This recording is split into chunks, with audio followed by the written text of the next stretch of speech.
What's up, y'all? In this video we're gonna make a key for this Fulton trailer hitch lock. Now these are a common trailer hitch lock that is sold at AutoZones and O'Reilly's, parts stores, Walmart's, box stores, everything. You're gonna find these at almost all box stores. I think they're like between 15 and 20 bucks each. It comes with the pin that goes through your trailer hitch.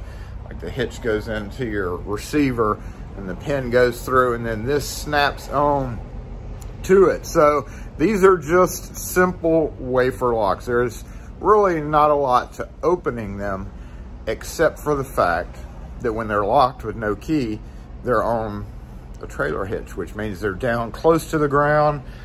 In our case, we do it out front. We open them or take them off out front, and I have to put a cone up because traffic's whizzing by at 45 miles an hour. There's always things like blocking.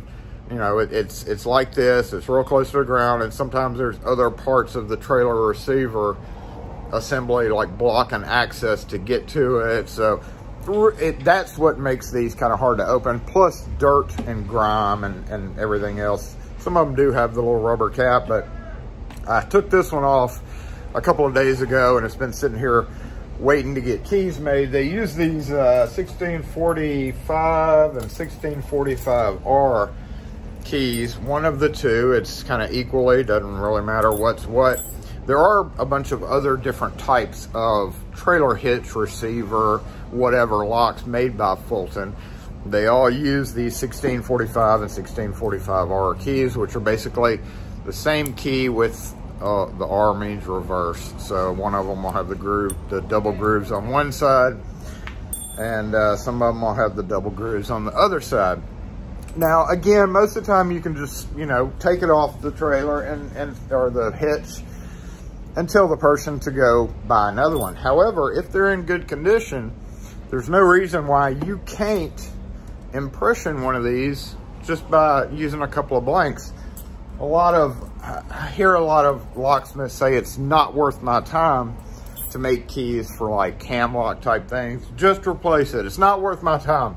Well, for the price of an impressioning, which would be in our case about the same as buying a whole new one, with the investment of 1 to 3 or 4 key blanks, if you're not great at impressioning, sometimes you have to burn a couple of blanks, but that's all part of the learning process. Once you do it a few times, you can pretty much do it without burning any key blanks, which is what I'm going to show you with a microscope thing that I bought that I have not had a chance to use. So we're going to look real close at the inside. I used to just go straight into impressioning a long time ago when I started it. And that was before I kind of learned how self-taught and learned how to do the wafer reading. So what we're going to do is we're going to get this camera. We're going to get this guy picked again, because it does have to be picked for you to read the wafers in there, and look through it with the camera. And then we're going to impression a key. Now, normally with these, I could just sight read it after I pick it and clip out a key, and sometimes I'll burn one doing that. But what I'm going to do is I'm going to go ahead and put a razor edge on it, because if you're just starting to do this, putting a razor edge and a combination of sight reading and impressioning will give you the spacing on it. So while normally I just do this by reading the blank or reading the lock, because there's only 3 depths in these, 1 through 3, 1 being like no cut, 2 being kind of a little bit lower, and 3 being a little bit lower than that. They're fairly easy to read, and because of those 3 depths, it's not really hard, and there's very loose tolerances in the lock. Long story short, you could make 20 bucks with the investment of a few keys and a few minutes of your time, or you can tell the customer to go buy another one. In this case, we charge for opening it and then making a key. So we'll make 20 bucks on this. You know, it's just another part of having a locksmith shop. People coming in, bringing their trucks and having that done is very common. Several days before this one came in, an exact model came in, and I think I have it in the scrap bin here. I don't know which bin I threw it in, but there is the possibility of them like going bad. Here we go. There's one just like it. Now this one went bad. We can see how it's turned. This one took forever to get off because it was rusted up. Let's take a look at the inside and get it picked and go ahead and sight read it. All right, so inside here you'll see that little spring-loaded tab right there. Focus. It'll push down. What there is there's this rod with a bent end, and you run it through a hole in the receiver and then push this on, and it snaps into a groove that's cut in that rod. So this is the diameter of the rod, and then it would snap into that groove, just snoop. And when you turn the key, the back of the plug has a pin that pulls this rod down out of the way so that you're allowed to do this, and then you can pull the ball hitch part off. And again, most of the time, you could lubricate it. Almost always you're going to need to lubricate it, because like in this example, this guy was just rusted on. I actually had to beat this off with a hammer to get it off, because when I turn the core, as you'll see in this one, it's spring-loaded. It snaps back to position. You can see that core is definitely not snapping back. So that one's rusted beyond belief. So typically, when I'm taking these off, I will lubricate them. However, lubricating is not a great idea if you know you're going to be impressioning something. So it's kind of if you know you're going to have to make keys for it, using Houdini's not bad, because Houdini will dry. And just the way you can put a razor edge on a blade to tell you the spacing, and then in combination with reading the heights, you can kind of make a key fairly easy, even with lubricant. But back in the day, when it was more common to, there we go. It was a little catchy. What was that? A little catchy. So if we flip this upside down, we can see. Okay, see, there's our pin. It's going up and down. So since it's spring-loaded, if I let this go, it's going to snap all the way back into position. So what I'm going to do is I'm going to put this in here to hold that pin. Hopefully hold the pin. Well, let's turn it a little bit there. There we go. Let's turn a little bit more. All right. So now that's held into position. If I pull that out, it would snap back locked, and we'd be locked out again. All right, let's go ahead and get the microscope out. Before I start with that, to get the close-up view, basically, when you have this in your hand, you're going to be doing this, and you can see the wafers there. You can always see the front wafer, so that automatically reduces you by one, because you can always tell the front wafer. Remember, we have 1 through 1, 2, and 3. So if you hold the key blank up to this, and we look at that wafer, we can see that does definitely need to be a cut. So it's going to be a 2 or a 3. And if you just kind of gauge it, just like that, hold the bottom of the key there, gauge it there. I would offhand say that's a 2 or a 3 already, without even lighting up the keyway. But then as you're doing it, you can't, obviously, if this one is longer, you can't see stuff behind it. So what you do is you just shift it. You tilt it up. If you're out in the field, try to get good sunlight, or your flashlight. And we're tilting up and down and just looking to try to gauge, number one, how many wafers are in there, if you didn't know already, and the height of each one of those. So let's get the microscope plugged up and we'll take a look at it. Okay, y'all, this is the best solution that I can come up with for this guy. Yes, I'm finally getting to use my vise, and here we go. We're gonna go full screen, and I'm just gonna talk over what we're seeing here and put the screen up, and you can see that is the inside of the lock in the picked position. It is at a sharp angle right now so that you can see behind it, and if you see all the way down the keyway, I'll go ahead and add little pointer things. So we have the number 1 wafer right up front right there, and then there's a gap, and then there's the second, third, fourth, and fifth wafer. The gap has a wafer, so if I carefully maneuver this a little bit steeper, or if I got a pick and I raised it up a little bit, you could probably see the very, very tip of, oops, shouldn't have moved it, Jason. Shouldn't have moved it. Okay, go back. All right. So if we got this up out of the way, we could see another wafer behind it. if we couldn't see it at all, the gap right between these two tells you that there is a wafer up there. So as you're trying to visually decode what this is, you look down, you look and you count the wafers, 1, 2, 3, or 1, 2, 3, 4, and then the gap that adds the 5th one. And then we'll kind of gradually take the camera, or your eyeballs, and in this case your eyeballs, you would look up, you would go steady, steady, steady, steady, steady, steady, steady. And of course we got dark, we don't have as much light there, so okay, there we go. Get out of here, fly. Shoo, fly. Alright, so it's hard to see, dang it. But to me, it looks like maybe 21333, because this number 2 is not quite as deep as those behind it. So going back down, kind of angle it back and forth, and that's the trick, is you're angling it up and down, trying to see behind it, trying to get the visual, you know, just a visual of what's going on in there. To me, it looks like 2, 1, because we can't see that, and then 3, 3, 3, and that's what we're going to try. So now we need to go ahead and unpick it, which is just a simple matter of pulling this out. See, it goes right back into position, figuring out which blank we need.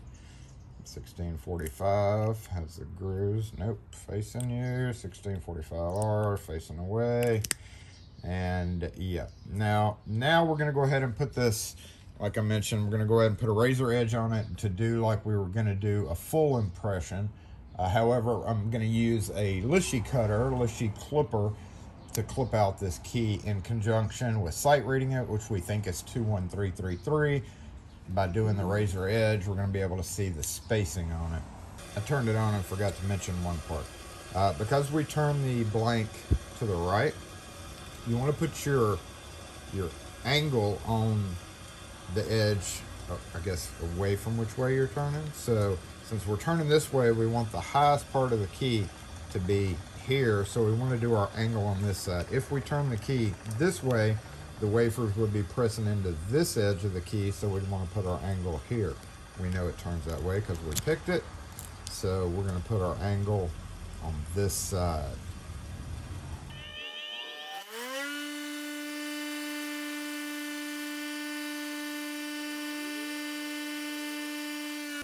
Okay, we're going to go ahead and get our first marks. You can see, look at your blade real close, so before you get started, so you know if there is a mark left by your file. You don't have to use a belt grinder for that. You could also just use a flat file. You see how kind of exaggerated that angle is? That's okay. This blank is the one that we're going to burn. So we're just going to look at the edge before we get started to make sure we know what marks were left there prior to actually doing this, so you don't get confused. These marks are so sharp and this lock marks so well, I could actually just turn this with my hand to get the marks with my impressioning. I don't like impressioning handles. I think they're kind of a waste of money and time, when vice grips will work just fine, especially once you learn how to sight read a little bit better. But basically we're just turning, just kind of turn, not hard at all, not even enough to bend the blank. And with that sharp edge, we should see some marks on the key. Let's see. Oh, did not get any there. Let's give it a little bit harder turn. Hey. Sorry, I had a customer come in. All right, so we're going to try a little bit harder to try to get some better marks on that.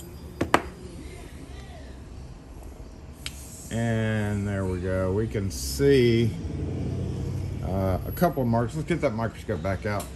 Actually, I started looking at this, and I don't even think we need the microscope. If we flip this back and forth, we can see pretty well the mark right here,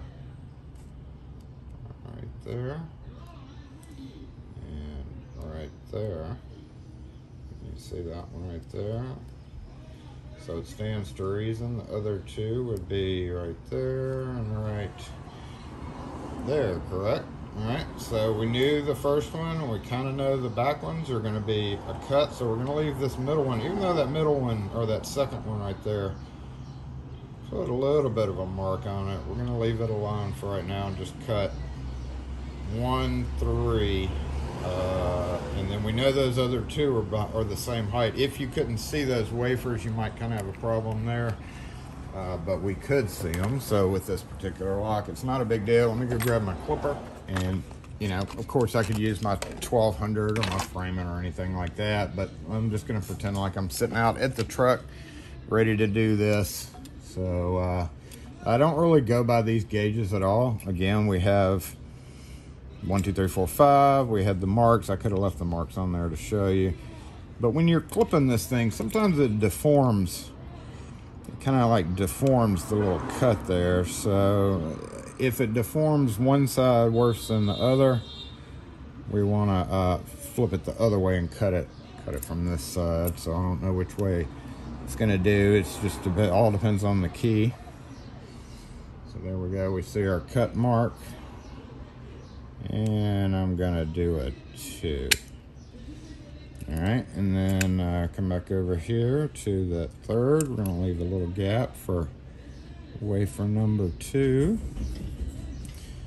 And we'll cut a 2. And then beside it, a 2. And then beside it, another 2. Could be 2 or 3. I don't know. We could take off, we don't necessarily need these little points. So we can kind of clip those off. Not really necessary. Let's see what happens there. Probably will work, to tell you the truth, because these don't have a whole lot of tolerance issues. You can do it fairly easy. So there we go. That's it. We led up to a quick finish. So I'm going to grab a couple more blanks. Now, of course, you would take this. You could take this and I could go copy it, or I could just sit out the truck. If I pulled the code on that, a lot of wafer locks start really close to the shoulder, but these do have a little bit bigger gap. That's why I wanted to show you how to kind of impression and sight read all at the same time. So is this the right key? It is the right key blank. So let's go ahead. And I'm just going to kind of eyeball gauge where that was. So I'm about right there. Yep. Then right here. Yep. Here and here.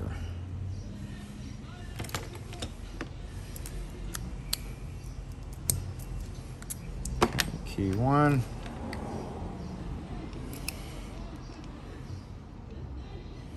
All right, about there.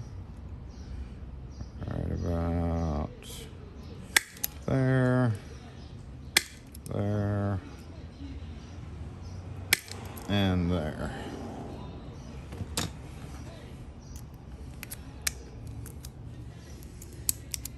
Yep, and there you have it. Makes impressioning a lot easier. At this point, I'm going to go ahead and re-lubricate it. I'm going to spray lube down where that pin goes in and out, because that's kind of the main source of corrosion. In fact, you can see a little bit going on right there already. But there we have it, y'all. Clipper, keys, done. Made 20 bucks. With only the cost of 1 burnt blank. Again, when you're starting to learn this, you may burn a couple of blanks, but blanks are inexpensive, and you're able to charge an impressioning fee, put this lock back in service without them having to go to the store or order one online or whatever the case is. But anyway, if you have any questions or comments, this was a very easy impression, I might add, or very easy sight read because of it. If it would have been, say for instance, 3, 1, 1, 3, 1, where you can't see the very back wafer, makes it a little bit harder to do, but we got lucky with this one. So again, having the depths 1 through 3 makes it really easy, as well as the just, you know, whatever tolerances in the lock. Anyway, thanks for watching, y'all. I'll try to do some more future videos on impression and with that microscope deal to try to get a really close-up look at the marks and stuff like that. But we could see them on this one because of the razor edge that we put on the blank. If you have any questions or comments on this video, post them in the comment section. Otherwise, we'll catch y'all next video.